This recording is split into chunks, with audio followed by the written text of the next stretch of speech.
안녕하세요. 백두산 금융연구소의 백두산입니다. 12월 1일 수요일 아침 9시 22분입니다. 어젯밤 미국은 또다시 급락을 했습니다. 재료가 있었는데요. 그 재료를 좀 먼저 보고 시작할게요. 파월 의장이 상원에서 연설을 했거든요. 이 내용이 재료가 됐던 겁니다. 근데 이거는 재료라고 치부할 수 없어요. 이거는 진짜 악재인 거죠. 이거는 뭐라고 했냐면 물가 상승세가 일시적이라는 관점을 재검토해야 한다라고 했고요. 또 그리고 인플레이션 자체가 뭐 내년 되면 좀 줄어들 수 있지만 어쨌든 지금 상황에서 중대한 위험이라는 거를 이야기했고요. 그리고 이거 테이퍼링이 생각보다 빨리 종료될 수 있다. 그리고 오히려 가속화하는 게 적절하다라고 이야기를 했습니다. 그리고 뭐 그죠? 예, 이런 점들. 이게 쉽게 말해서 뭐예요? 지금까지 시장의 기대는 그거였습니다. 전염병이 나면은 연준과 미국 정부가 돈을 풀어서 살려줄 거야 라는 게 지금까지의 우리의 생각이었는데 이게 어젯밤부터 깨진 거라는 거죠. 지금 전염병 진행 중이죠. 진행 중인데 시장이 흔들흔들 하는데도 불구하고 그래도 나는 갈 거다. 그래도 난 긴축할 거다라는 쪽으로 강력하게 일단 의지를 표명을 해준 겁니다. 그래서 방금 말씀드렸다시피 이런 등식이 깨진 거라고요. 전염병은 유동성 공급이라고 해서 지금까지는 전염병이 막 가면은 유동성 랠리 이러면서 빅테크가 막 올랐었잖아요. 이게 어떤 룰이었지 않습니까? 근데 이게 이제 깨져버릴 가능성이 있다라는 거죠. 이제 이럴 가능성 열어놔야 된다는 거죠. 전염병이 퍼져도 신경 쓰지 않고 뭐 금리를 올리겠다. 아니 뭐 긴축을 빨리 하겠다 이런 겁니다. 근데 사실상 이제 어젯밤에 사실 뭐 긴축 그러니까 어젯밤에 금리 인상 관련된 이야기는 뭐 딱히 하진 않았습니다. 여기 보시면은 뭐 그죠? 금리 상승 전망이 어쩌고 저쩌고 뭐 그냥 테이퍼링 속도 조절 이야기만 하긴 했는데요. 근데 어젯밤 금융시장은 이미 파월이 이런 얘기를 하면서 금리 인상 속도도 빨라질 것이다 라고 예측하는 사람들이 좀 많이 늘어났습니다. 어제 금융시장은 금리 인상 속도도 빨라질 수 있다는 가능성을 시장에 반영했어요. 이런 점들을 좀 살펴봐야 될 것 같습니다. 사실 그 굉장히 논리적인 거라고 생각을 합니다. 어제 파월이 정신이 나갔나 이게 아니고 전염병이 저렇게 심각한데 어떻게 지금 긴축을 한다는 거지 파월이 미쳤나 이게 아니고 제 생각엔 일단은 이런 게 지금 파월 의장이 이렇게 얘기하는 게 자연스러운 것 같긴 해요. 왜냐면 지금 오미크론이라는 게 나타난 지 얼마 안 됐습니다. 얼마 안 돼서 아직까지 얘가 뭐 갑자기 뭐 새로운 그죠? 이건 어쨌든 코로나죠. 이게 지금 코로나가 아니고 다른 질병이 아니고 어쨌든 코로나의 변종인데 얘가 아직까지 뭐 그렇게 국제 뭐 경제에 심각한 뭐 타격을 주고 있다. 아직까지 그건 아니죠. 아직까지 전염성 우려 때문에 뭐 셧다운을 할 우려가 있고 경제 둔화가 될 우려가 있는 거지 실제적으로 아직 뭐가 나타난 건 아니거든요. 그러니까 이런 우려만 갖고 연준이 정책을 막 어떻게 바꾸는 거는 부적합하다고 생각을 한 것 같아요. 그래서 어젯밤에 뭐 이런 모습들이 좀 나타난 것 같고요. 제 생각에 아무튼 자연스러운 일인 것 같고 아무튼 이로 인해서 지금 작년 코로나 폭락부터 해서 지금까지 이어졌던 이 큰 흐름 전염병은 유동성이다 라는 어떤 이런 등식이 깨질 수 있는 계기가 드디어 나왔다라는 거 이게 굉장히 중요한 점인 것 같아요. 이런 의미에서 이거는 제가 방금 말씀드렸다시피 이거는 이제 재료가 아니고 진짜 악재일 수 있다라고 이야기를 드리고 있는 거죠. 그래서 아무튼 좀 이제 숫자를 좀 살펴보도록 하겠습니다. 어제 밤 같은 경우 보시다시피 갭 상승 출발을 했는데 오히려 파월 의장이 뭐라 한마디 하고 나서 이게 이제 악재가 돼가지고 와르르 했어요. 어젯밤 같은 경우는 또 독특했던 게 지금 보시면 나스닥도 심상치 않게 좀 많이 빠졌긴 했다는 거. 물론 이게 이제 그 와중에 테슬라라든가 애플 같은 친구들이 조금 이 시장을 또 좀 왜곡한 면이 없지는 않은데 어쨌든 이런 점은 좀 독특한 점이라고 생각이 되긴 됩니다. 그럼에도 불구하고 나는 긴축한다 라고 해서 그런지 나스닥이 그죠? 분명히 어젯밤엔 복합적이었던 거예요. 어젯밤엔 전염병에 대한 공포와 긴축 공포가 같이 나타났는데 그래서 이제 미국 주식시장 얘네들도 헷갈리는 것 같아요. 지금 어디에다 발을 맞춰 반응을 할까? 근데 아무튼 이 나스닥이 좀 더 많이 빠진 이런 점을 보면은 긴축 우려라는 게 미국에서도 좀 본격적으로 나오는 게 아니냐라는 생각이 들긴 합니다. 그래서 좀 일단 내용을 좀 살펴보자면요. 어젯밤 S&P는 제가 영상 녹화할 땐 여기에 있었는데 제법 높게 출발을 하더라고요. 그래서 오늘 좀 버틸 수 있겠구나 라고 생각하고 오늘 급락하긴 어렵겠구나 라고 생각하고 그냥 잤는데 세상에 파월 의장님이 변심을 하셔가지고 그죠? 이제 파월은 아무튼 비둘기는 아닌 것 같아요. 이제 매파로 확실히 돌아선 것 같습니다. 아무튼 그래서 제가 말씀드렸던 이 라인을 붕괴시키면은 급락도 쏟아질 수 있다라는 이야기를 드렸는데 이 라인 붕괴시키고 나서 일단 추가적인 하락이 쏟아지긴 했습니다. 뭐 물론 그래도 애초에 여기서 출발해서 원웨이로 폭락시켜 버린 것보다는 이렇게 출발해서 여기서 밀어버리니까 좀 하락폭이 좀 덜하긴 했죠. 아무튼 뭐 요정도 일단 하락을 했어요. 그래서 당연히 뭐 추가 하락 가능성 이런 것도 열렸고요. 그리고 뭡니까? 제가 말씀드렸던 그 작년 3월처럼 여기서 갑자기 쏟아질 가능성도 열어놓고 봐야 되는 그런 상황이 왔어요. 또 그리고 어제 이런 폭락이 또 자연스럽다는 게 보시다시피 이게 반등을 이렇게 했었잖아요. 그래서 급등하는 게 자연스럽다 이런 표현을 드렸는데 급등하는 게 자연스러운 날인데도 불구하고 파월 의장이 악재도 제공을 해줬고 그렇기 때문에 여기서 하방 경직성 만들어낼 수 있었는데 오히려 그죠? 악재도 나와버리고 올라야 될 자리였는데 하락하니까 오히려 이제 폭락이 나와버린 거죠. 그래서 아무튼 추가 하락 가능성까지 열어놔야 된다 이런 이야기를 드렸고요. 근데 아무튼 지금 재밌는 게 S&P하고 나스닥의 모양이 좀 너무 달라가지고 아무튼 어떻게 해야 되나 약간 좀 고민은 하고 있는데요. 근데 아무튼 각기 대응하자고요. S&P는 지금 신나게 잘 가고 있으니까 숏 잡으신 분들 당연히 홀딩이고요. 말씀드렸다시피 지금 이런 자리는 이제 작년 3월달처럼 이제 여기서 막 비이성적 폭락이 쏟아질 수도 있는 그런 상황이기 때문에 이거는 솔직히 저는 좀 이런 걸 추격하는 건 일단 좀 의문이 좀 들긴 듭니다. 말씀드렸다시피 작년 3월처럼 폭락하는 걸 먹겠다고 숏포지션을 진입하는 거는 이건 좀 아닌 것 같다라는 생각이 들긴 하는데요. 이건 S&P에 관련된 생각이고 나스닥은 모양이 좀 다르죠. 나스닥은 지금 보시다시피 일단 버티고 있어요. 어느 정도 지지선 자리를 갖고 버티고 있습니다. 그래서 나스닥 같은 경우는 보시면 지금 이제서야 위쪽에서 저항이 누적되는 모습이거든요. 그래서 나스닥 같은 경우는 이미 이제 시세가 진행되고 있는 중이 아니고 이제서야 어떤 매집 단계 이런 거기 때문에 또 그리고 어젯밤 같은 경우 올라줘야 될 자리에서 일단 음봉으로 밀리기도 했고 그래서 지금 이제 이런 자리에서 계속 숏 포지션을 매집해야 되는 게 아닌가라는 생각을 지금 조금씩 해보고 있어요. 저도 일단 오늘 낮에 좀 고민 좀 해볼 생각이고요. 이 부분 같은 경우는요. 아무튼 그래서 나스닥은 좀 관점이 살짝 다르긴 합니다. S&P하고요. S&P는 이미 막 달리고 있는 중이고 나스닥은 아직 고민 중인 거죠. 야 이거 유동성 랠리로 갈까 아니면은 여기서 그냥 그죠? 여기서 그냥 S&P처럼 같이 빠질까 고민 중인 건데 근데 일단 제 생각에 단선은 나온 것 같아요. 일단 어젯밤에 이게 중요한 것 같더라고요. 올라야 될 자리에서 저항을 누적시키기도 했고 또 그리고 재료도 줬지 않습니까? 파월 의장이 악재도 줬잖아요.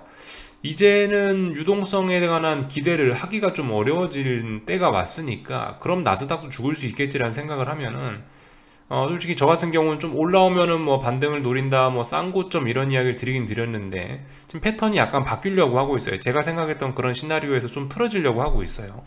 그래서 지금 이런 자리에서 나스닥을 일단은 나스닥 숏을 매집을 해나가는 게 맞지 않겠냐라는 생각도 좀 하고 있는 거죠. 그래서 낮에 오늘 좀 고민을 좀 해볼 생각이에요. 미국 주식시장에 어떻게 대응을 해야 되냐라는 거를 좀 고민을 해볼 생각입니다. 그래서 일단 이 정도 말씀을 드렸고요. 그래서 나스닥은 아무튼 뭐 매집 중인 것 같다. 이 하락 포지션들이 지금 시세가 나오고 있는 게 아니고 얘는 포지션들이 누적되고 있는 거죠. 그러니까 이런 거 같은 경우는 지금 이제 뭔가 포지션을 잡고 이러시는 분들이 따라 들어가 볼 가능성이 있는 그런 생각을 해볼 만한 그런 자리라고 생각을 해요. 그래서 이 정도 일단 말씀을 드렸고 그래서 변동성 지수하고 이런 것들을 좀 보면은 이렇다라는 거 그죠? 결과적으로 박스권 상단 자리에서 이 매물을 소화하고 있는 꼴이 됐습니다. 지금 이 자리 넘어가서 막 난리 날 수 있죠. 그래서 이거 보면서 말씀드린 거예요. 작년 3월달처럼 그렇게 갈 가능성도 여전히 열려 있다라고요.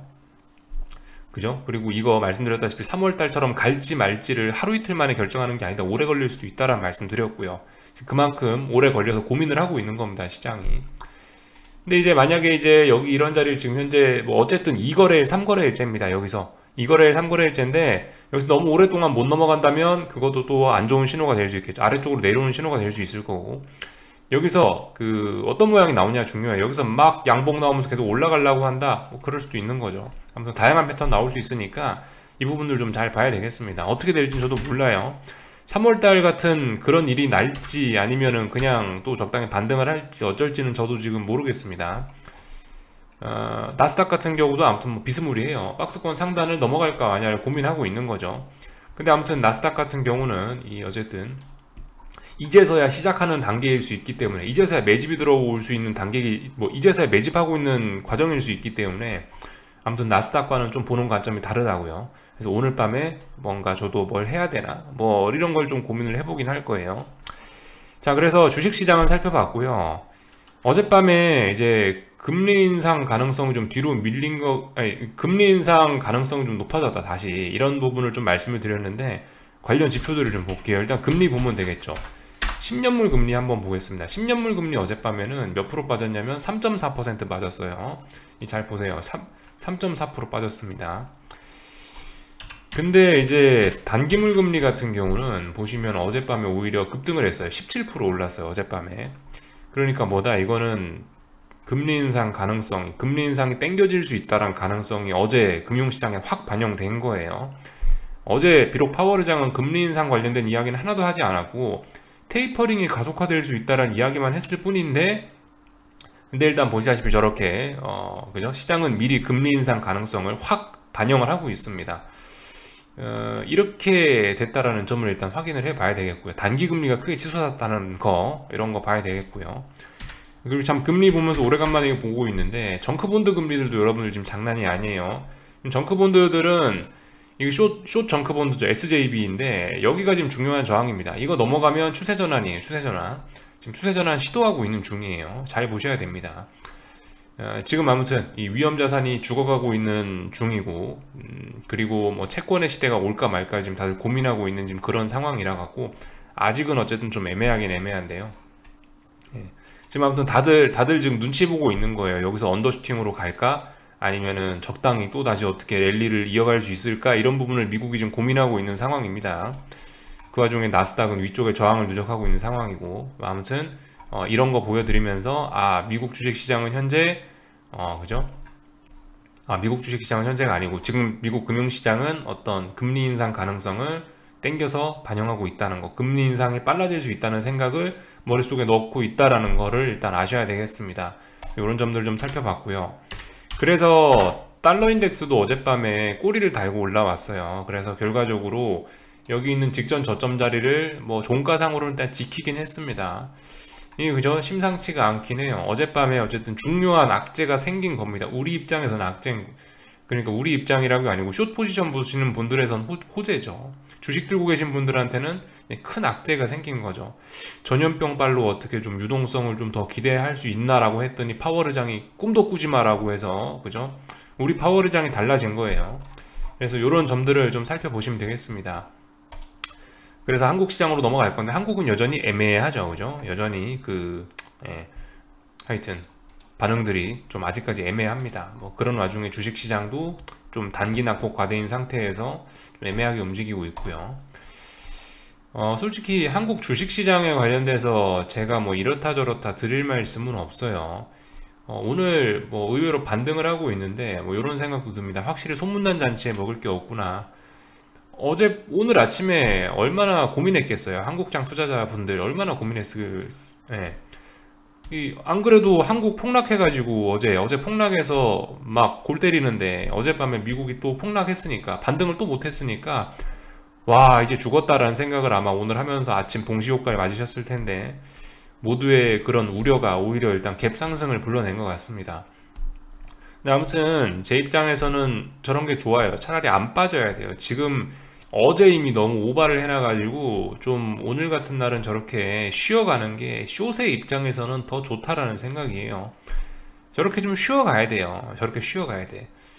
예, 솔직히 근데 아무튼 지금 상황에서 이렇게 반등 올라오는 거는 솔직히 진정한 반등에는 별로 도움이 될 것 같지는 않다라는 생각이 들긴 듭니다. 제가 어젯밤에 그 보조지표 같은 거 하나 좀 보여드렸어야 되는데 이게 깜빡하고 그냥 넘어갔는데요. 예를 들면 RSI 같은 게 보시면은 이제 오래 있었던 일들인데, RSI 같은 게 이제 보통 이제 진정한 반등세가 나온다면 보통 이제 30m로 한 번씩은 풍덩풍덩 빠져요. 지금 오늘 보시면은 어제가 얼마였냐면 32였어요. 32. 어제가 32였는데, 근데 이제 오늘까지 폭락해버리면은 이제 30m로 들어갈 수도 있었는데, 지금 보시면 오히려 오늘 올라오면서 35가 됐습니다.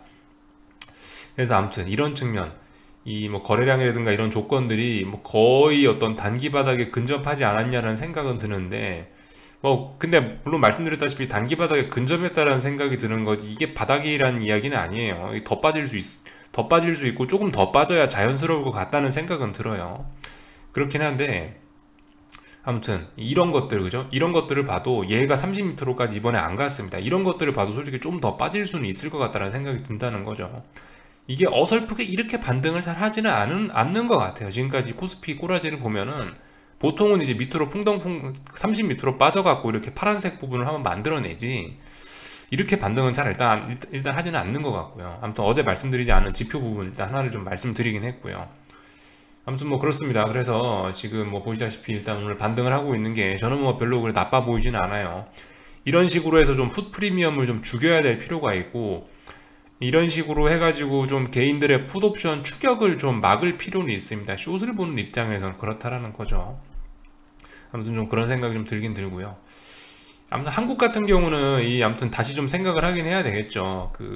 이제 아무튼 여러분들이 어떤 긴 추세 같은 걸 생각할 때 어젯밤에 파월 의장이 이제 계속 긴축을 한다라고 했으니까 그런 부분을 좀 감안해서 조금 더 아래쪽으로 목표치가 좀 더 커질 수 있겠구나 이런 생각하는 게 맞긴 맞을 것 같아요. 근데 이제 말씀드렸다시피 단기적인 측면과 장기적인 측면은 좀 구분을 해서 봐야 될 게, 지금 단기적인 측면에서 한국 주식시장은 너무나 쉬지도 않고 중요한 지지선들을 깨면서 내려온 거란 말이에요. 쉬지도 않고 어제 같은 경우는 폭락하면서 개인들이 지금 신나게 풋옵션을 추종했어요. 물론 그게 풋 매도한 거 환매수하는 건지 어쩔지 뭐 저도 정확히 알 수는 없는데, 아무튼 겉으로 봤을 때 일단 오늘도 개인들은 풋옵션에 빨간불을 켜고 있어요. 풋옵션 순매수를 들어오고 있다고요. 이런 모습인데, 이게 너무 시세가 진행된 상황에서 지금 악재가 터진 게 아니냐라는 생각이 들어요.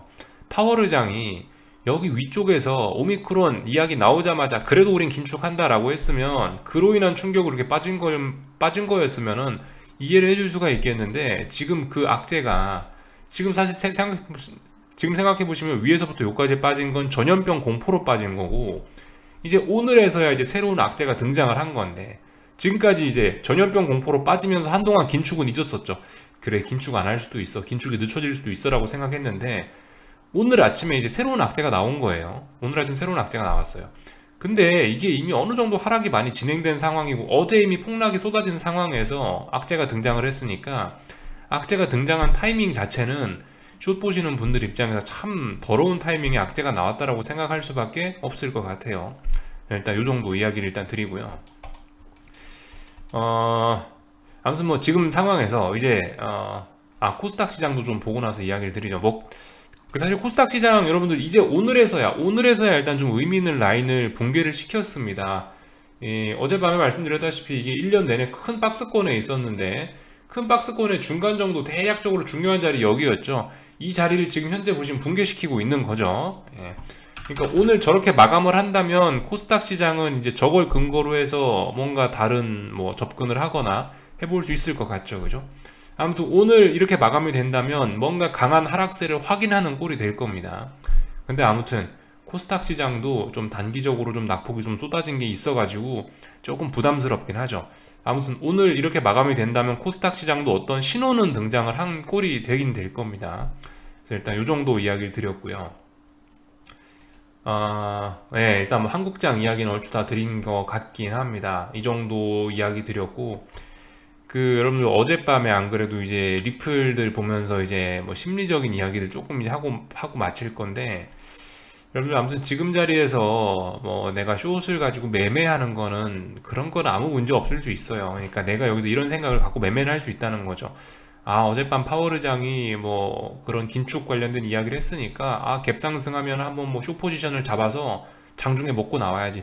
이런 거 괜찮아요. 이런 매매는 괜찮은데, 근데 이제 뭐 저처럼 생각해 갖고 아, 나는 뭐 금융위기를 먹고 뭐 추세적으로 추세적인 하락을 먹고 싶어. 근데 추세적인 하락을 먹고 싶은데 여기서 숏을 따라서 사면은 그게 좋을까요, 그게? 저는 어젯밤에도 어쨌든 이런 자리에서 지금 뭐 이런 자리에서 뭐 숏을 추격으로 뭐 들어가겠다라는 분들이 몇 분 보이셔서 굉장히 좀 그렇더라고요. 좀 별로 좀 느낌이 좀 쎄하더라고요. 이거 사실 멀리 볼 것도 없죠. 여러분들 코스피 멀리 볼 것도 없어요. 여기만 살펴봐도 되잖아요. 지금 여기하고 여기하고 지금 느낌 되게 비슷해요. 여기에서도 개인들 풋옵션 몇백억 샀지. 여기서도 거래량 터졌었지. 여기서도 여러분들 그런 생각 했거든요. 아이고, 이제서야 이제 풋을 사긴 사야 되는구나, 이제서야 숏을 사긴 사야 되는구나 라는 생각을 가지셨고, 여기서도 추격 그러시길래 추격을 막았죠. 반등 나옵니다. 반등 나오면 400짜리 어쨌든 확인해야 되니까 400 확인하고 삽시다 라는 이야기를 드렸는데, 그죠? 그러니까 내가 사고 싶었던 때, 요때 심정하고 막상 기회가 왔을 때하고 기분이 굉장히 달랐었죠. 근데 아무튼 이걸 지금 이런 과정을 불과 얼마 전에 겪었는데, 지금 여기에서 내가 또 추세적으로 할 건데 여기서 숏을 매집하고 싶다. 반성 좀 하셔야 되겠죠. 허벅지를 좀 꼬집으셔야 될 겁니다. 본인 허벅지 좀 꼬집으시면서 생각 좀 잘 해보셔야 될 거예요. 이런 자리에서 욕심이 나시면은 그건 이제 진짜 탐욕으로 따라가는, 조바심 때문에 매수를 하는 그런 결과가 나는 걸 거고요. 아무튼 특히 숏 같은 경우는 어때요? 이게 여러분들 시세가 워낙 진행이 빠르고 이러다 보니까 이 숏은 이게 뭐 추세적으로 먹겠다 그러는데 추격을 하면은 진짜 뼈다구도 먹을 게 하나도 없어요. 진짜 영양가가 하나도 없습니다. 특히 숏 같은 경우는 이건 아닌데 싶은 때에 매수를 해야 그나마 어떤 기회가 있다고요. 분명히 어쨌든 400 테스트 이런 거 할 때 이런 자리에서 우리가 고민했잖아요. 야, 이거 더 올라가는 거 아니야 라고 의심을 갖고 사야지 이게 먹지. 이런 자리에서 확신을 갖고 하면은 이거 털릴 가능성이 높다라는 거죠. 뭐 물론 몰라요. 여기서 사가지고 뭐 오늘 당장 숏을 추격해서 몇 거래일 정도 수익 날 수는 있는데, 근데 아무튼 여기 보시면 지난번에 교훈을 생각하셔야 된다는 겁니다. 또 반등 올라올 수 있고 반등이 몇 개월 동안 또 사람 또 고민하게 만들 수도 있어요. 그러니까 지금 이런 자리에서 추세적으로 뭘 들어간다? 그거 아닌 것 같고요. 그리고 아무튼 이제 저 이제 코스피에 관련돼서는 전 이제 뭐 추가적인 매수 이런 이야기는 잘 안 할 생각이에요. 어차피 여기서 다 뭐 말씀드렸는데 몇 달 동안 이야기 드렸는데 여기서도 안 사셨으면 뭐 저는 할 말 없죠. 아무튼 뭐 요 정도 이야기 드렸고요. 선물 400까지 올라올 수 있을까요? 일단은 그런 가능성은 내려놓고 봐야 되겠죠. 그리고 여러분들 여기서 다시 400 올라오면 안 될 것 같습니다. 여기 다시 400 올라오면 안 돼요. 뭐 최소한 올라오더라도 390까지 어떻게 올라오는 거는 그럴 수 있다라고 치는데, 제 생각에 400 테스트는 여기서 끝났다라고 봅니다. 만약에 여기 다시 400 올라온다, 그러면 숏 포지션 쪽으로 시세를 주지 않겠다라는 생각일 수 있어요. 그래서 지금은 다시 400으로 올라오면 안 될 것 같다는 거. 당장 저항이 어디 생겼죠? 일단 380 직전 저점 자리가 저항이 됐죠. 그러니까 여기 400 다시 올라오기 전에 일단 저항들이 몇 개 있어요. 그래서 이런 자리가 있기 때문에 우리는 일단 400까지 올라온다. 아, 나는 반등을 해서 400까지 올라오면 이제 사야 되겠다. 이걸 보고 400까지 반등 올라오면 매수해야겠다. 그런 생각 하시면 안 된다라는 거죠. 오히려 여기서 400까지 올라오면 그땐 숏이 아니고 롱을 잡아야 될 수 있다는 걸 생각을 해봐야 될 것 같고요. 하여튼 또 그렇습니다. 여러분들 어젯밤에 안 그래도 목표치 관련돼서 막 이야기들을 하시길래, 목표치 이야기하시면 좋은 일이 별로 안 생기더라고요. 지금은 아무튼 목표치를 이야기할 때는 아닌 것 같고요. 뭐 어디까지 숏을 들고 갈 거냐, 어디까지 빠진다, 저는 일단 잘 모르겠거든요. 일단 그런 이야기 할 수도 있긴 한데, 어쨌든 어떤 목표치라든가 뭐 어디까지 간다 이런 이야기는 그냥 가볍게 그럴 수 있다라는 생각 정도로만 갖고 가셔야지, 그거를 뭐 여러분들이 어떤 시나리오를 세워갖고 어떻게 된다, 거기에 너무 빠져들면은 안 될 것 같아요. 물론 저도 금융위기 온다라는 이런 생각 정도는 가지고 접근을 하고 있는데, 그거는 어쨌든 저의 아이디어인 거고, 시장이 금융위기를 실제로 그런 시세를 줄지 안 줄지는 저는 몰라요. 만약 이런 자리에서 이제 작년 3월 코로나처럼 막 또 폭락이 이어진다면은 저는 금융위기고 뭐고 일단 잊어버리고 그 자리에선 제 숏 포지션을 청산할 겁니다. 그죠? 뭐 하여튼 저 같은 경우는 아무튼 그래요. 뭐 일단 금융위기 그런 걸 생각하고 있고, 저의 일단 기본적인 매매 성향, 뭐, 저의 철학은 그거죠. 모든 시세라는 거는 투매에서 시작해갖고 오버슈팅으로 끝난다. 그죠? 지금 코스피 같은 경우 오버슈팅 많이 나왔잖아요. 이제서야 하락 추세가 시작됐는데 여기서 판다고요? 왜? 전 추세를 먹을 건데 왜 여기서 팔아야 되는지 잘 모르겠습니다. 언제까지 갈 거냐? 또다시 투매가 나오고 언더슈팅 나올 때까지 전 갈 생각이에요. 전 이게 일단 저의 투자 철학이긴 한데, 그래서 이번에는 이 투매라는 게 굉장히 오래 걸려서 저 밑에서 투매라는 게 나올 거다라는 생각이라서 금융위기라는 걸 생각을 하고 있는 사람인데, 그 전에 어이없이 투매 나와버리면은 그러면 이제 중간에 팔아야죠. 그럼 금융위기 없는 거죠. 그죠? 그러니까 아무튼 본인의 시나리오를 갖고 있는 건 분명히 필요해요. 근데 그 시나리오를 가지고 무조건 여기까지 가고 여기 가면 어떻게 하고 이런 거는 솔직히 별 의미는 없는 것 같아요. 물론 그게 맞아 떨어지면 정말 큰 돈을 벌 수도 있지만 그게 틀어지면 털릴 수도 있거든요. 그러니까 그런 어쨌든 본인의 시나리오는 적당히 하셨으면 좋겠습니다. 그래서 아무튼 전 가만히 있을 거고요. 오늘은 뭐 당연히 가만히 있을 거고, 여러분들 한국 시장 보시는 분들도 세옹지마, 전화위복 이런 거 계속 생각하실 그럴 자리고요. 아무튼 미국 주식시장은 좀 고민해 볼 거예요. 미국은 좀 고민이 좀 많이 됩니다. 어젯밤 파월 의장이 긴축이란 재료를 던져줬으니까 나스닥을 이제 어떻게 해볼까? 특히 나스닥에서는 어떤 숏을 매집하는 모습들이 좀 나오기 시작했으니까, 그리고 숏 시세가 진행도 안 됐으니까, 아직 본격적으로 시작도 안 됐으니까 고민을 좀 해볼 거예요, 낮에. 예. 그래서 여기까지 하겠습니다. 궁금한 거는 리플 남겨주시고요. 또 저녁에 뵙도록 하겠습니다.